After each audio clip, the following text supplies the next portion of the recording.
नमस्कार, स्वागत है आपका कैपिटल टीवी में। यूपी में चुनाव से पहले जिन्ना के जिन्न ने भूचाल ला दिया है। अखिलेश यादव का जैसे ही जिन्ना प्रेम बाहर आया, बीजेपी ने सपा को आड़े हाथों ले लिया। सीएम योगी ने अखिलेश की ऐसी क्लास लगाई कि सपा नेता अपने अध्यक्ष के बयान पर ही बुरे फंस गए, जिसके बाद अखिलेश को बाकी दलों ने भी आड़े हाथों ले लिया और सपा की हवा खराब कर दी। इस रिपोर्ट में देखिए। सपा अध्यक्ष अखिलेश यादव के चुनावी एजेंडे में जिन्ना प्रेम उमड़ा तो यूपी में भूचाल आ गया।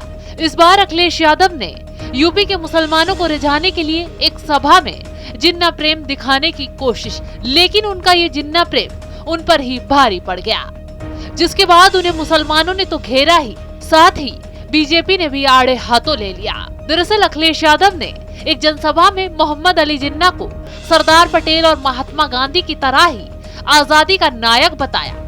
क्या कुछ कहा अखिलेश यादव ने, पहले ये सुन लीजिए। सरदार पटेल जी, राष्ट्रपिता महात्मा गांधी, जवाहरलाल नेहरू, जिन्ना एक ही संस्था में पढ़ करके बैरिस्टर बन करके आए थे। एक ही जगह पर पढ़ाई लिखाई की उन्होंने, वो बैरिस्टर बने, उन्होंने आजादी दिलाई।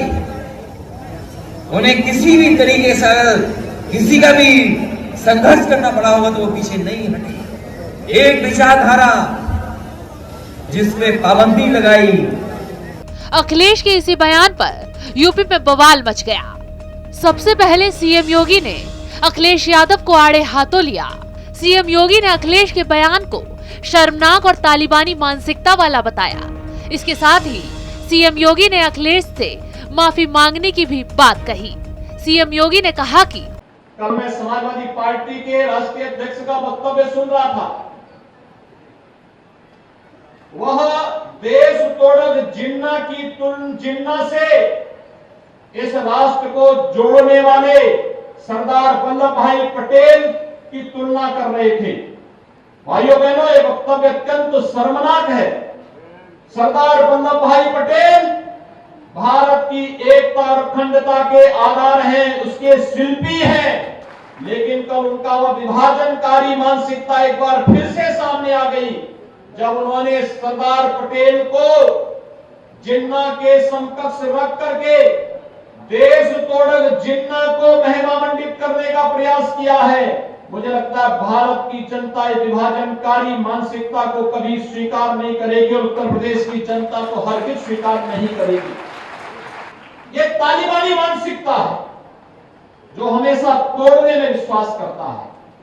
पहले सामाजिक ताने बानों को जाति के नाम पर और तमाम अन्य वादों के आधार पर तोड़ने की प्रवृत्ति, और जब अपने मंसूबों पर सफल नहीं हो रहे हैं तो अब महापुरुषों पर लांछन लगा करके पूरे के पूरे समाज को अपमानित करने का प्रयास हो रहा है। इस दुष्प्रवृत्ति को कतई स्वीकार नहीं किया जा सकता है और पूरे समाज को और पूरे प्रदेश को इसकी निंदा करनी चाहिए।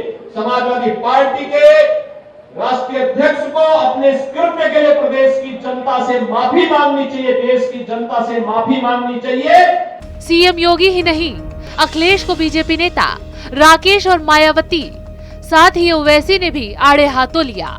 ओवैसी ने अखिलेश को फटकार लगाते हुए इतिहास पढ़ने की नसीहत तक दे डाली, तो वहीं तंज कसते हुए बीजेपी नेता ने उन्हें आईना दिखाने का काम किया। बीजेपी नेता और राज्यसभा सांसद राकेश सिन्हा ने भी अखिलेश के इस बयान पर कड़ी प्रतिक्रिया दी। उन्होंने कहा कि ऐसा लगता है कि अखिलेश यादव यूपी चुनाव के बाद पाकिस्तान में शरण लेने वाले हैं। अखिलेश यादव इतिहास के अपराधी के तौर पर बात कर रहे हैं। उन्होंने भारत के इतिहास की पुस्तक पढ़ी है और फिर पाकिस्तान के इतिहास को पढ़कर इस तरीके का बयान दे रहे हैं। मायावती ने भी अखिलेश के जिन्ना प्रेम पर तीखा प्रहार किया। मायावती ने अखिलेश के बयान को एसपी बीजेपी की मिलीभगत तक बता दिया, यानी कि यूपी में अखिलेश के जिन्ना को लाने से हड़कंप मच गया है।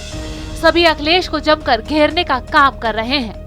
अखिलेश यादव के जिन्ना प्रेम पर सीएम योगी के साथ साथ मायावती ने भी जमकर वार किया। सीएम योगी ने अखिलेश को आईना दिखाते हुए उनके बयान को शर्मनाक और तालिबानी मानसिकता वाला बताया है। इसके साथ ही सीएम योगी ने अखिलेश से माफी मांगने की बात कही है। इस खबर में फिलहाल इतना ही। बने रहिए कैपिटल टीवी के साथ। जय हिंद।